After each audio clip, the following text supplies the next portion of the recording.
Okay, so today we wanted to discuss about two things. One's how to use the, anyway, good morning to everyone, sorry. Feeling a little bit under the weather, but yeah. So let me start. So there are two key words on our topic out there. One is the right way and acceleration, right? So what we would like to open up the discussion forum is, and we will also take some questions from the, from all of you, is how to use technology, right? And basically to see what does this acceleration of GRC would mean. So we have a very respected panel out here. I'll request each of you to introduce yourselves, please. And then we'll get into the discussion points. Starting with you, Roshan. Thanks, Joy. Thanks for having me on the panel.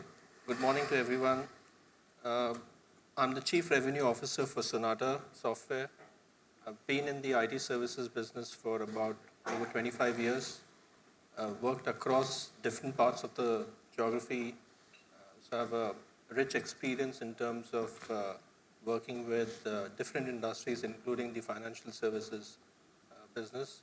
And happy to be out here to actually share my perspectives.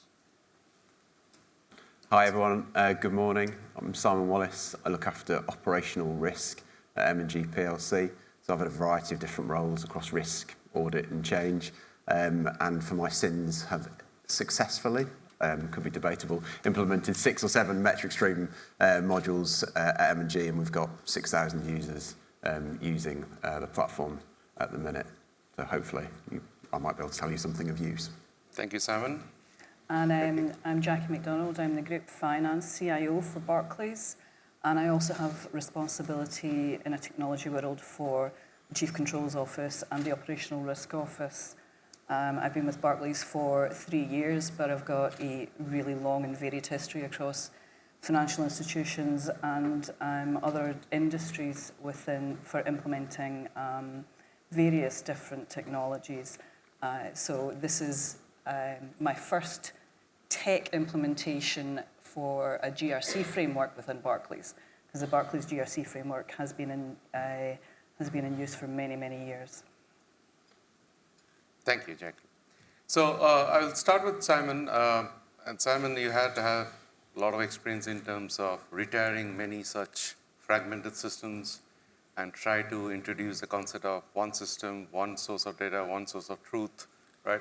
So if you can please take us through the journey of how it feels like when you started the journey and how you feel like now having most of your data in one place. How long have you got? I think what I've really learned throughout this journey is the importance of first-line feedback and making sure that you act on that quickly as well. We started from quite a low base, to be honest with you. So we were quite immature when it came to risk and control about 2 or 3 years ago.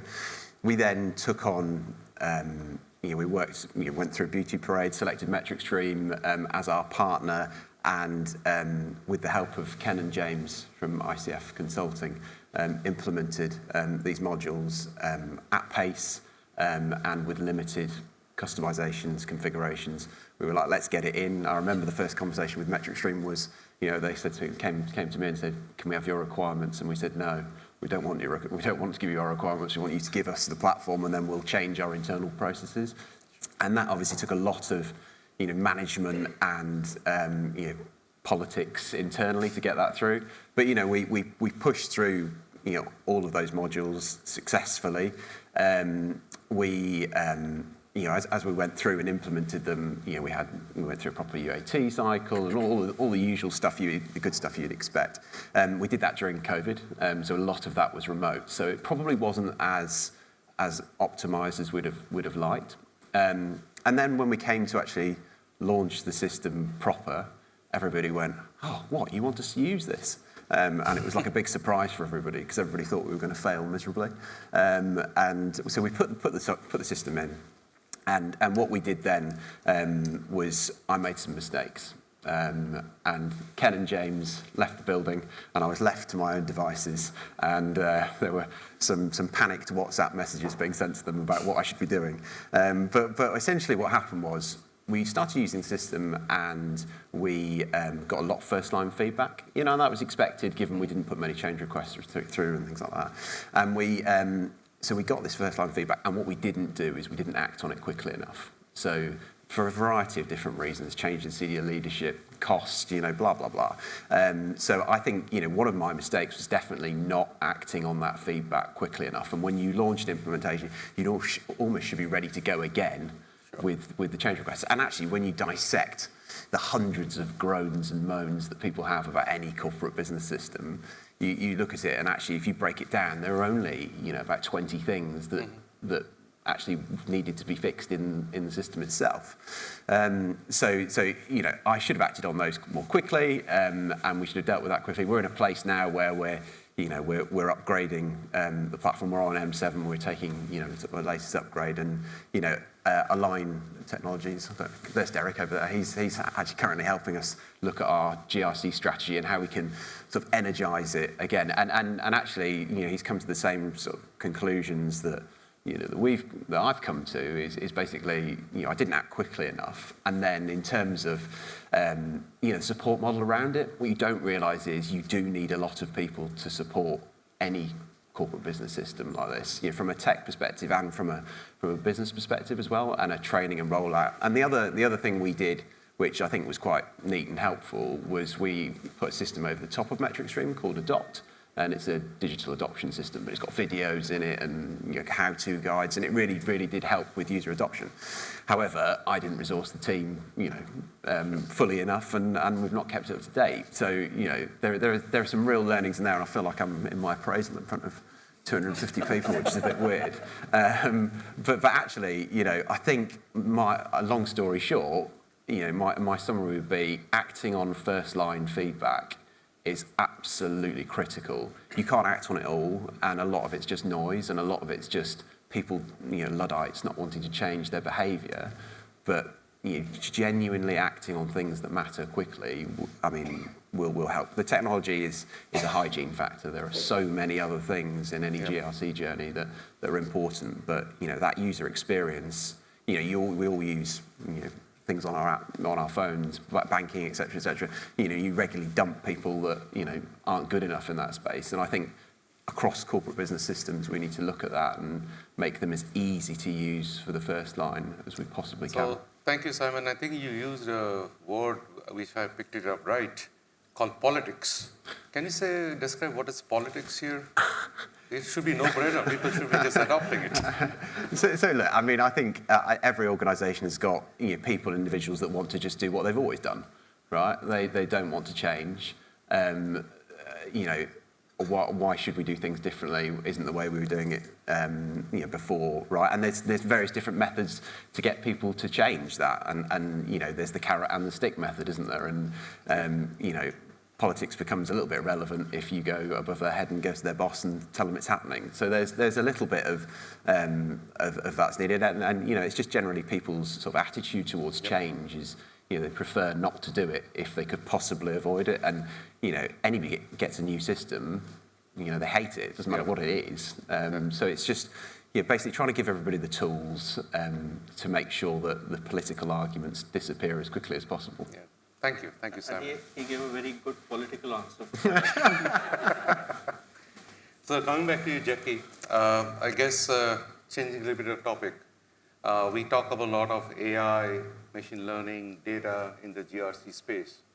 So I would like you to give a short intro of what does it mean? What is this buzzword machine learning and AI means? And are we really ready for it? That's a really, really good question. AI and machine learning, I think, is going to be a game changer in the GRC space.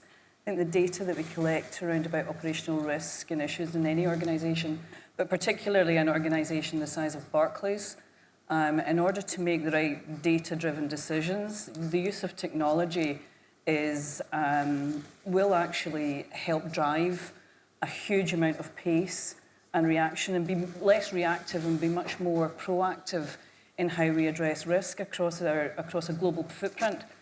The question about are we ready for it, that depends. And it really depends on the kind of data that you own and the data that you are looking at. I have a healthy fear of the data that an organisation the size of ours has, because we've got data, huge data lakes and data legacy that goes back many, many, many years.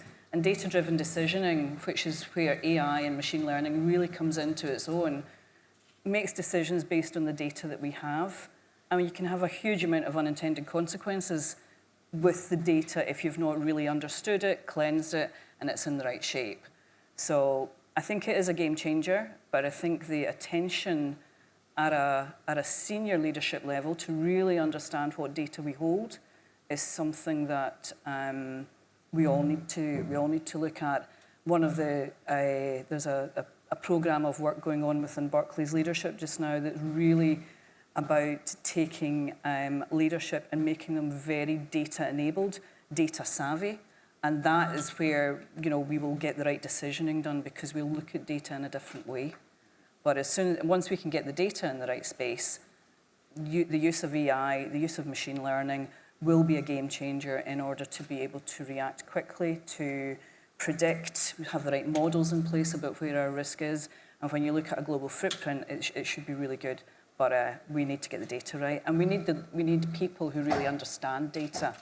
One of the worries that we have in technology is that when new technology comes along, it becomes a buzzword for the tech teams. But the reality is, with AI and with ML, this is a business tool, and we need the business to really understand how to use it, not expect a technology team to build models and create decision trees and decision algorithms on what they believe, because they're technologists. And that's why having really tech and data-enabled leadership is part of the journey. Thank you, Jackie. And it makes a lot of sense. So basically, we should start focusing on collecting the data as much as we can, put it in the right structure, and then start implementing the models. Models should come from business, not from technology, I would say. So Roshan, you had a lot of experience in implementing various systems across the globe. And one question which arises is, okay, we understand Barclays is a big organization, but smaller organization, right? How would they get benefit out of AI, ML in GRC space, specifically when you do not have huge amount of data? True. So I think it's a great question, and I'll just build on what Jackie was actually mentioning. See, AI and ML has been there for a long period of time now, but the leverage of actually the benefit that it brings has not been reaped cross-industry, let alone actually financial services industry. And the reason has been that whether it's a large organization or a small organization, they've always been focusing on the consumption part of the data. How do you use the consumption of the data to kind of give you better kind of insights to run your business models? And the focus on the underlying kind of layers has never been there. So if you can look at the entire area of data in the 3D kind of a view, you have actually the data mesh kind of a thing which sits on any data lake, which is the consumption part. And there's a lot of focus, as I said, on that. But you have to actually look at the layer below it, which can be like a vault, a data vault, which is, even if the underlying systems change, which is what Jackie was saying, that there's a lot of changes that happen in technology, your data structure should be able to hold on to kind of feed to the consumption layer in the same manner, pretty much being agnostic of what is happening below the consumption layer. And the focus on that part has not been there in the industry, as well as in mid-sized organizations or large organizations. In large organizations, the complexity kind of gets multifold expanded. And the third part of actually that 3D layer is actually the fabric. And what I mean by data fabric is your entire policies, your governance model needs to be actually there in terms of the ownership, the stewardship of the data. Now, if you get this 3D model actually in place, the leverage that you can actually do is enormous. Obviously, the volume of data will actually kind of just help your decision making better. But I think if you take a structured approach, then I think you tend to actually kind of have the business benefits coming out of it. Thank you. Simon, I know that you are on the business side, less on technology side. Please don't ask me anything hard. Thank you. Bail So me out we'll if I'm ask you some struggling. questions on some of the machine learning models which you have and how to implement Please that. don't. But jokes apart, so just fast forward, like let's say we are in another 2 years ahead of us, or we are in 2025, where each of our organization is sitting on huge amount of data, right? Which has been collected, which has been cleansed, and the business trusts that data. That's most important, right? And we also feel like we will be in a scenario where data collection will not be like somebody going into the system and typing it out. It will more like acquired through from a lot of devices, if you will, or in an automated way, right? So if you are in that scenario where you have enough data, and it can be like finance data, insurance data, healthcare, you name it, right? Manufacturing. And we get to a point where we feel that we are very confident with the data we have, right? So how do you really leverage that data set from the business point of view? So for example, in operational risk, you have quite a few number of scenarios where you have collected a lot of events. You have done the back testing of those models. You say, well, the models are pretty much predicting what it should be. Will you be happy and you'll stop there? Or what do you think that would be the next evolution of your business where definitely you would like to see more coming out from that data set?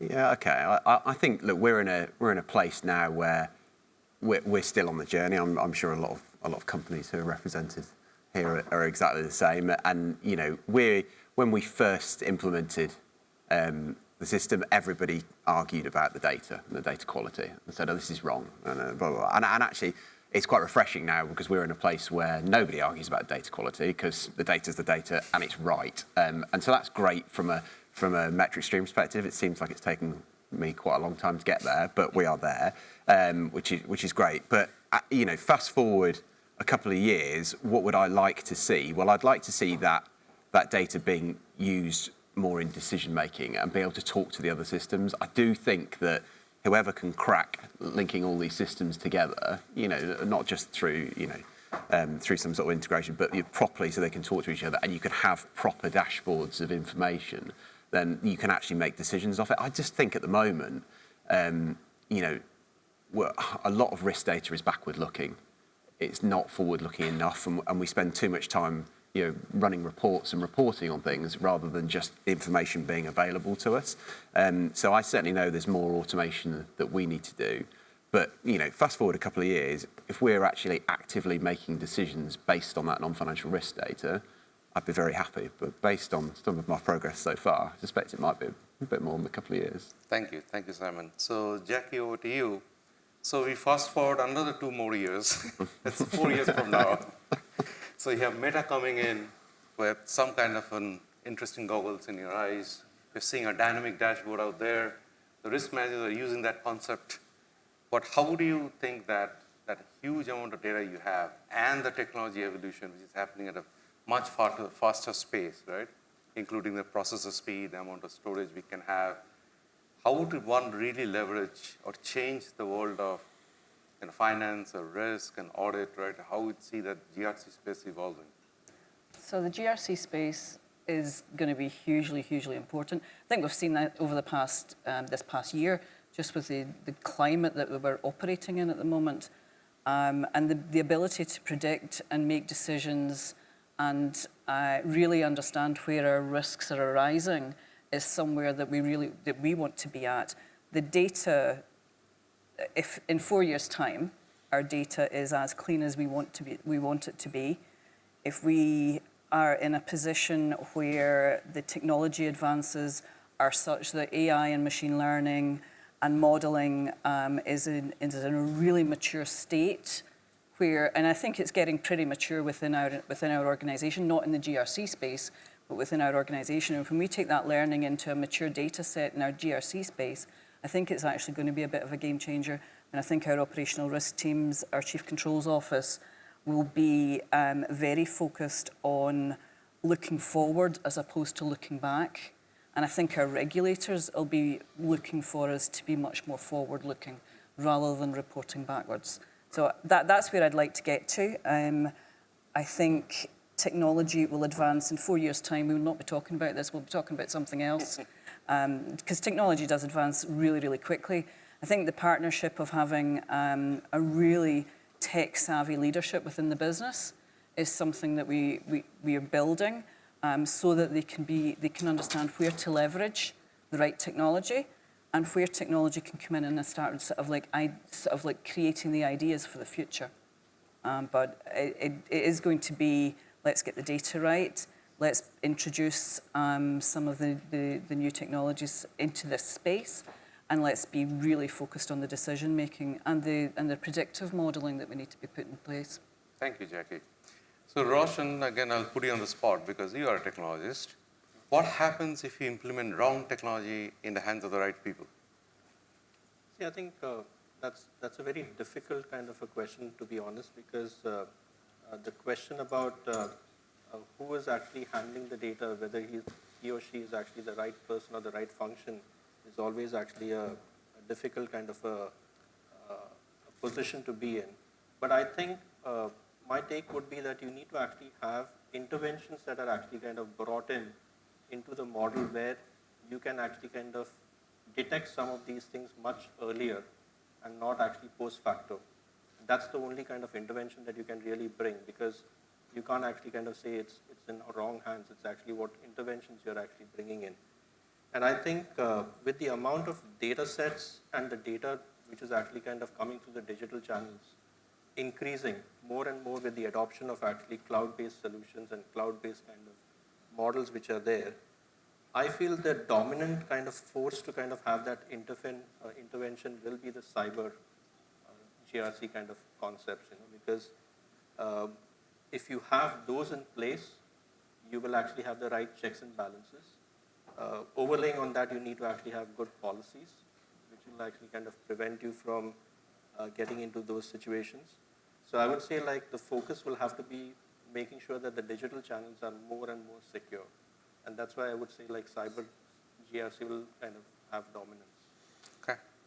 So a question to the audience. If you're given a free Tesla, which runs in an autopilot mode, how many of you would risk that in the roads of London? None of you? Ooh, okay. That's scary. Okay. So coming back to our panel here, and Simon, I'll put you on the spot again. Brilliant. If you are given the autopilot car and you are guaranteed that it has been tested well, right? Do you feel that ever risk management can get to a point where it will be in a more of an autopilot mode? Or what would be, I would say, the building blocks to get there, apart from what we already discussed, obviously data, automation, right? I mean, I'm just thinking that what is the future of risk management from the risk perspective, right? Yeah, so I, for one, I'm an incredibly dangerous driver, so I think a self-driving car would be imminently more safe than I would be. So the streets of London would be significantly safer. So actually, if I look at all of this, yeah, I do believe there is so much more that can be automated. So many more decisions can be made off automated data. Absolutely. Ever since I've been in second, third line, the business always says that the second and third line don't really add the value. Where's the value add? Where's the so what? And actually, if I look at a lot of risk, compliance, audit functions, they seem to spend an inordinate amount of time reporting. And not enough time actually doing the so what element of it. And that actually might mean a completely different skill set in second line teams. Because actually, if you look at it at the moment, a lot of people are set up for reporting, they're quite analytical. I think there'll be more sort of people who come from the first line and have that, practical experience who will move into second line teams and using, structured, mature risk data to actually challenge first line teams, more effectively. Having run quite a big change program, myself, you're eminently more qualified to, challenge other people on their change programs, and you know what matters. And I think that's where I can see it going. You'll have lots of structured data that you can base decisions off, great, and all that admin will be taken off the table, eventually. But there'll be that real piece of actual, proper oversight from second line teams that will be value add and really challenging. And that's what needs to happen in the future. And in a lot of cases, that's not what's happening at the moment, because everyone's, reporting and chasing their own tails and looking at metrics from 3 months ago that are completely outdated. Yep. So, yeah, that's how I would like it to go, I think. In fact, Joy, just to build on top of it, I think it'll be quite converse of what you actually said, and data shows that, because risk management has actually kept on getting dominance over the years. While technology has actually kind of advanced, businesses have actually kind of advanced in terms of the models. But you have always seen that the function of actually the compliance and risk management and all has always grown. So even if actually, taking the example that you said, that even if Tesla actually kind of has a completely automated kind of, there'll be a lot of actually interventions that will have to be brought from a risk management standpoint, from a human risk standpoint, from a perspective of actually the ecosystem. So I just see that it's going to grow. It's not going to kind of diminish. Sure. Jackie, you want to add anything? And the question would be, can we replace the life of risk managers with an automated GRC platform? I'd love that. From a technology point of view, to be fair, the technology's there just now. The data needs to be trusted. The decision-making needs to be trusted in the business line. And I think as we progress with that trust model, we will get there, and we will be, to what Simon was looking for, that the organizational lines are more focused on insight. They're more focused on the value add rather than the mechanics of looking back at data. And I think we should really be striving for that as soon as we possibly can do.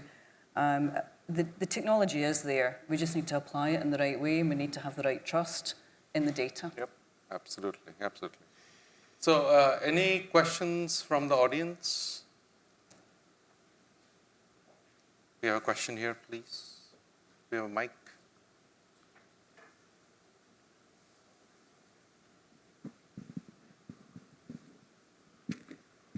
Yeah, can you hear me? Yeah. I just had a question. Yeah, I think, Simon, you were talking about, getting buy-in from the first line, and also you talked to Jackie about the trust. So what are practical things you can do to get people to kind of buy in to this new technology?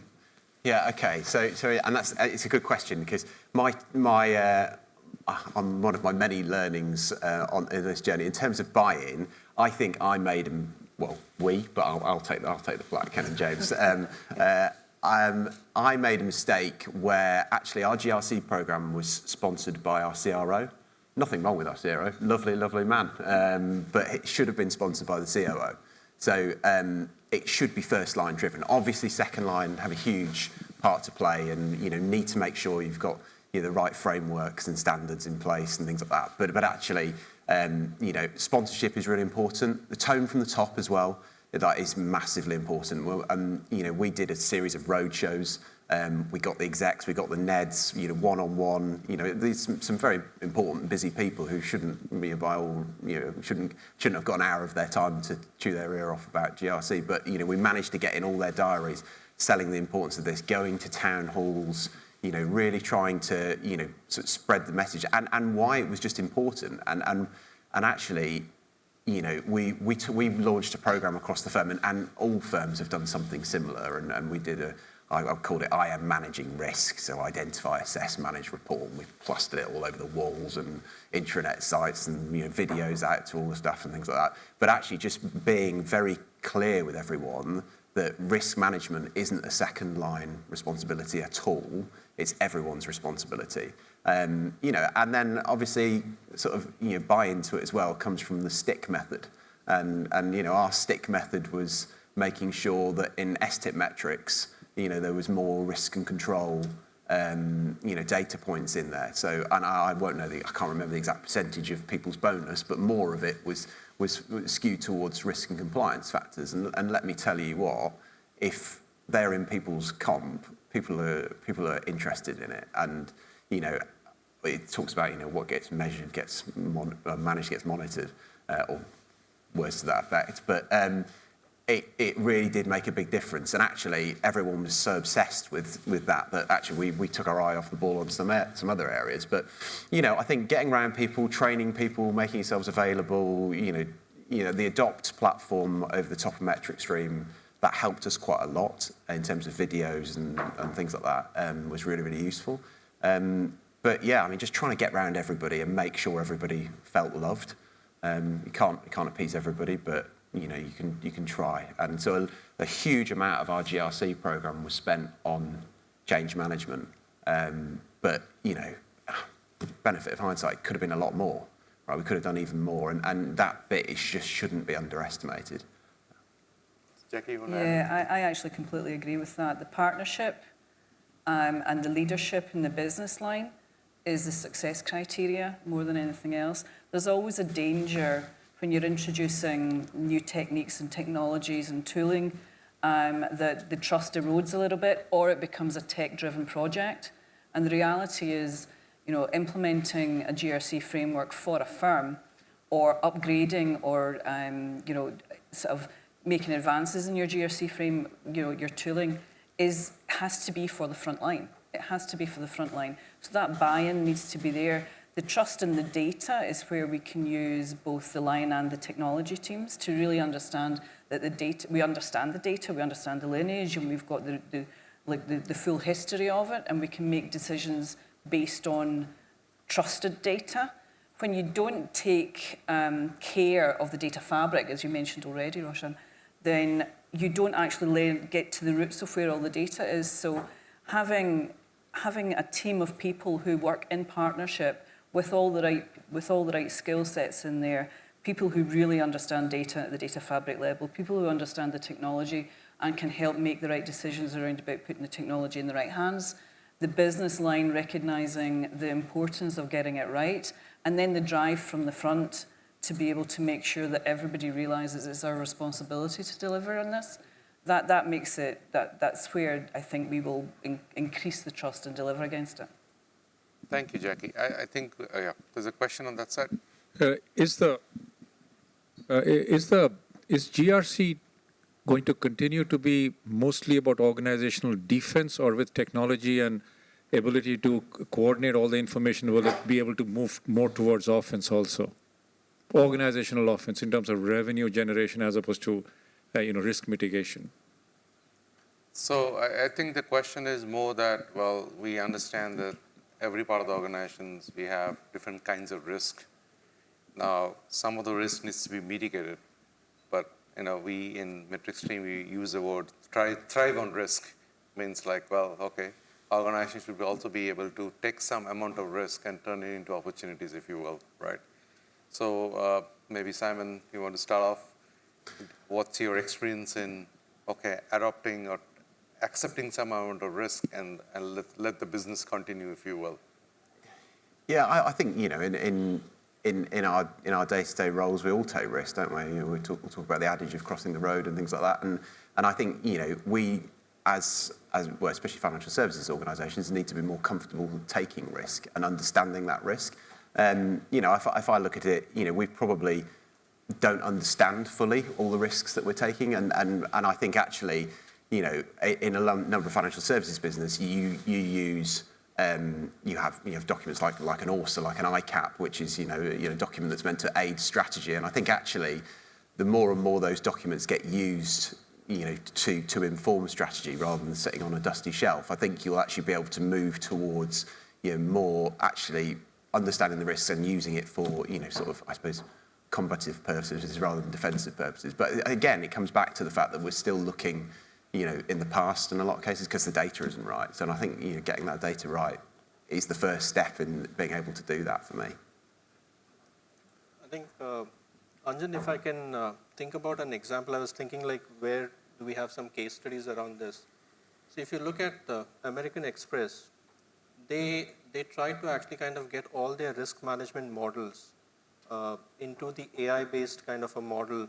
I think it was roughly in the 2020 kind of time frame.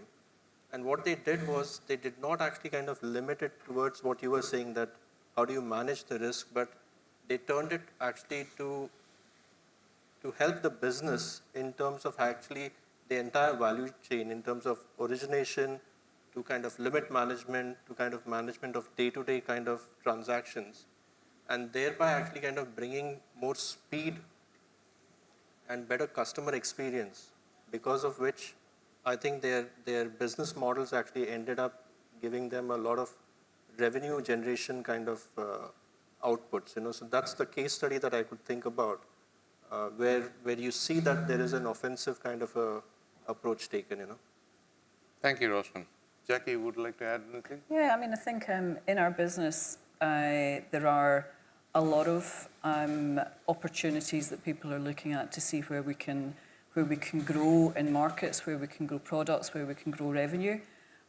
We need to make sure we've got the right risk indicators that give us, that allow us interventions quickly if they need to be there. But that move towards being a much more opportunity-driven risk approach, I think that there's a bit of a groundswell already starting in there.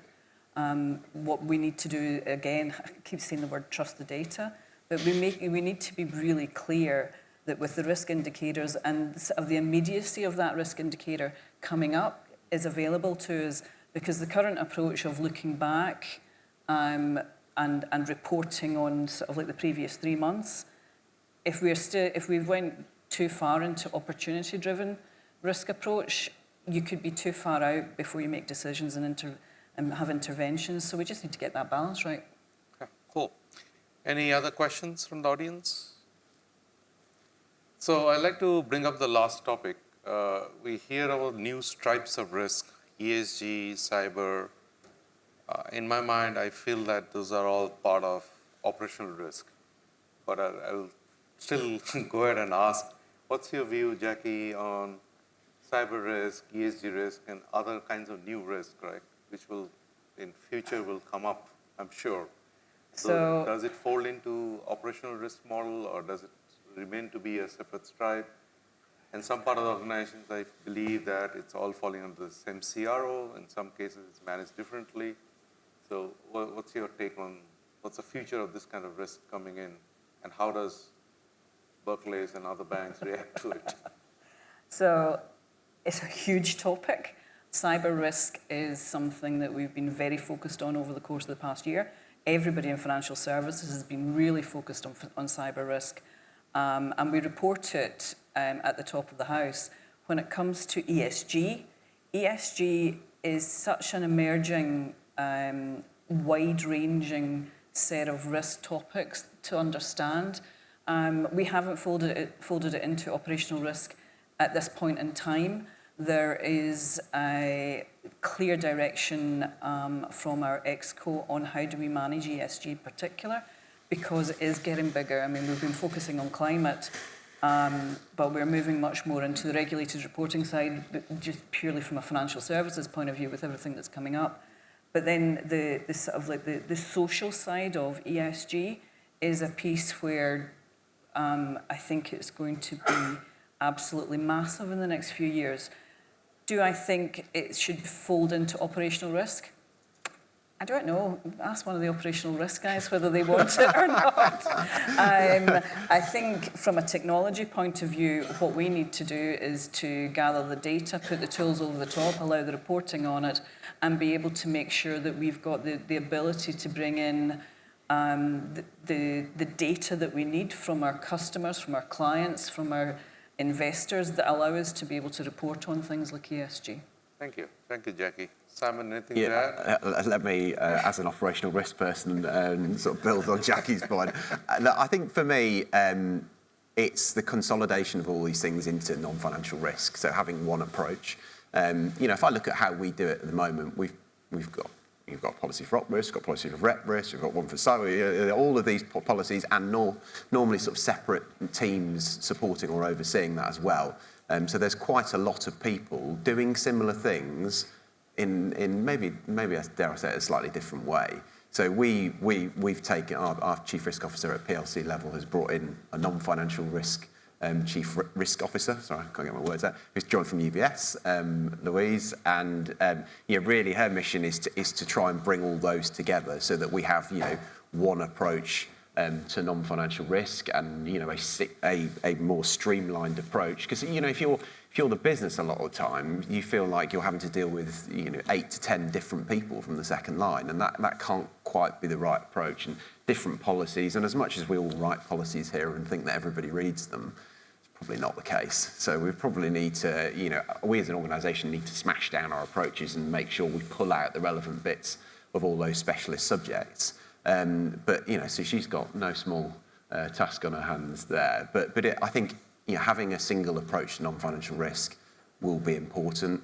And then for us, we've got a couple of main regulated entities that sit under the PLC, and making sure that those CROs of those regulated businesses get what they need from the non-financial risk teams as well. I think is critically important. So streamlining everything I think will be important, but making sure you've got the right experts to properly challenge and oversee the business. And I actually think that proper experts overseeing some of those more specialist non-financial risks, they're a hard commodity to find, and it's an incredibly competitive market to find good people in that space. Yep. So Roshan, your any experience in terms of talking to some of your potential clients on ESG, and how would they think about even implementing any solution for ESG? So I think, let me actually take a step back, because you talked about cyber risk, you talked about actually ESG risk. But I also wanted to make sure that we all actually, I think it was referred yesterday also in some discussions, the workforce management is also going to be a huge risk in all our actually business models, And I think that through COVID, the entire way of actually operation in terms of remote operation is bringing a lot of risk in terms of how data is being kind of used and how it is being used, from where it is being used. Now, studies have actually shown that the productivity levels have actually increased phenomenally. It's debatable, people will say yes or no, but even the performance has actually kind of increased because of actually the remote way of working. And also the study shows that the customer experiences have actually also kind of gone up because of the business technology interventions that have actually come. Now, are we going to be able to kind of sustain this workforce management risk that was there in the way that it has evolved through the pandemic? Has to be seen. And if that actually kind of is going to be in the forefront, then you'll actually kind of see some more risk models actually emerging in terms of focus that needs to be there. So I think we should not lose sight of that aspect. In terms of the ESG part that you mentioned, I agree to what Jackie said. I think it's a board level discussion in any organization. It's evolving. There are actually kind of technology solutions that are actually coming in place in mainstream as well as in GRC space.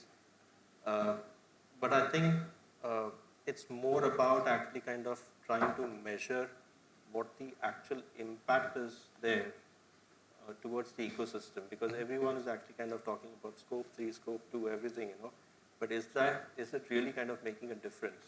And how do you kind of really tangibly kind of measure that? I think their technology still has to do a bit of more work to bring better models where data can be actually extracted to get good inferences of that. Yep. Thank you, Roshan. And just some closing remarks here. Jackie, I would like to start with you. Anything you want to give? It's an open topic. Any advice? Advice on technology and accelerating the program. I think the key thing is work in partnership with the technologists that are available. Take advantage of new technology that's coming on board. Really pay close attention to your data and really understand the data layer. and then drive it from the front with the business. That would be my advice. Thank you, Jackie. Yeah, please. I didn't see your hand, sorry. You can, yeah, go ahead.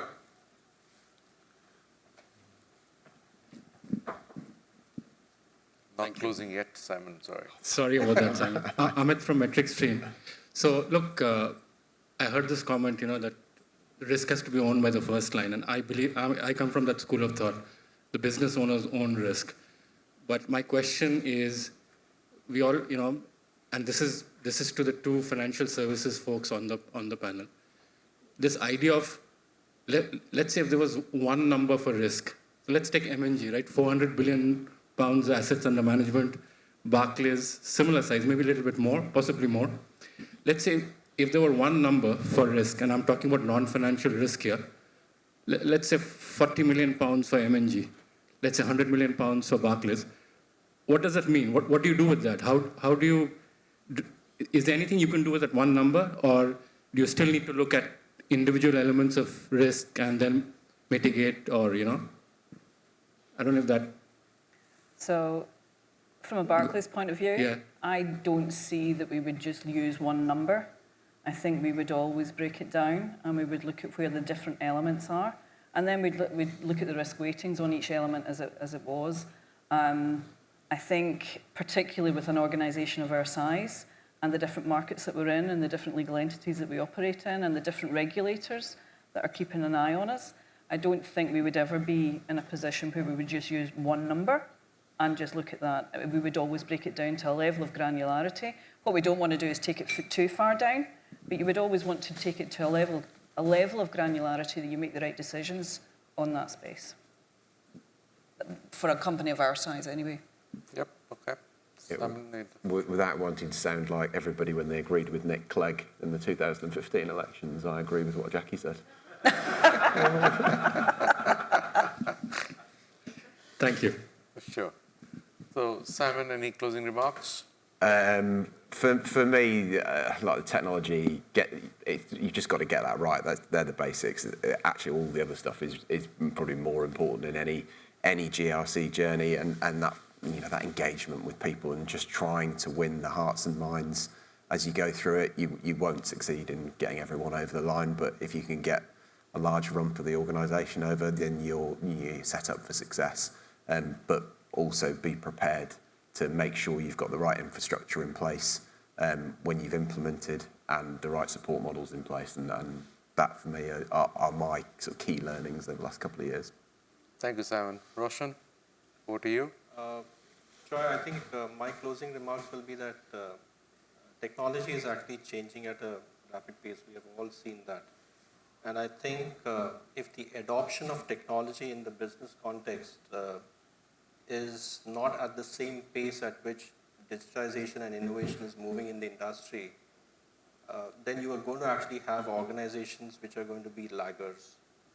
And if you are a laggard, then you'll actually have the challenges in terms of the ROI and the business models actually being inefficient.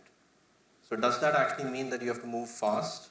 No. It means that you have to actually have the right mix of, I would say, technology, data, processes, people, all of this coming together to kind of help you to kind of make good decisions and also decisions in terms of course correcting at times at a rapid pace, So that would be my closing.